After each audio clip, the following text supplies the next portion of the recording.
Black ഹോളിനെ കുറിച്ച് നമ്മളോട് science പറയുന്നത് പകുതി സത്യമാണെങ്കിലോ എല്ലാം വിഴുങ്ങുന്ന ഒരു ഗർത്തമുണ്ടെങ്കിൽ അതിൻ്റെ മറുപുറത്തേക്ക് എല്ലാം പുറത്തേക്ക് വിടുന്ന മറ്റൊന്നുണ്ടാകണം.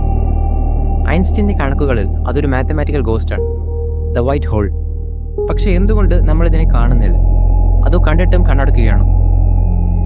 ആകാശം ചിലപ്പോൾ ചില സൂചനകൾ തരും. 2006 ഗാമാറേ സ്ഫോടനം ഓർമ്മയുണ്ടോ? GRB 06014 എന്നാണ് എൻ്റെ പേര്. 102 സെക്കൻഡ് നേരത്തേക്ക് അവിടെ നിയമങ്ങൾ കാറ്റിൽ പറത്തപ്പെട്ടു.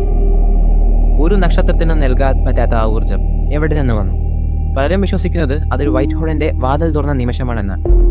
നമ്മൾ ലാബുകളിൽ ഇതിനെ തിരയുമ്പോൾ സ്പേസിൽ ഈ പ്രേതങ്ങൾ കണ്ണുചിമ്പി അപ്രത്യക്ഷമാകുകയാണ്. സയന്റിസ്റ്റുകൾ ഇതിനെ ഭയപ്പെടാനൊരു കാരണമുണ്ട്.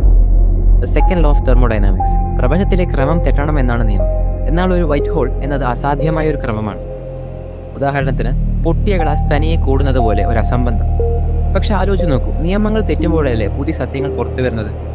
അവർ ഇമ്പോസിബിൾ എന്ന് വിളിക്കുന്നത് അവർക്ക് വിശദീകരിക്കാൻ പറ്റാത്തതിനെയാണ്. ഒരു വൈറ്റ് ഹോൾ ഉണ്ടെങ്കിൽ അതിൻ്റെ അർത്ഥം ഭയപ്പെടുത്തുന്നതാണ്. ബ്ലാക്ക് ഹോളിലേക്ക് ഒരാൾ വീഴുകയാണെങ്കിൽ അവന് മരണം സംഭവിക്കുന്നില്ല. അവനൊരു വോം ഹോൾ എന്ന തുരങ്കത്തിലൂടെ മറ്റൊരു പ്രപഞ്ചത്തിലേക്ക് റീബർത്ത് എടുക്കുകയാണ്.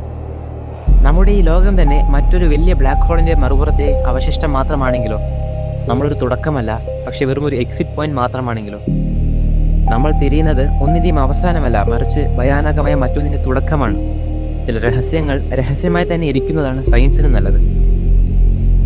ഇതുപോലുള്ള ഇൻട്രസ്റ്റിംഗ് ഫാക്ട്സിനായിട്ട് ചാനൽ സബ്സ്ക്രൈബ് ചെയ്യുക.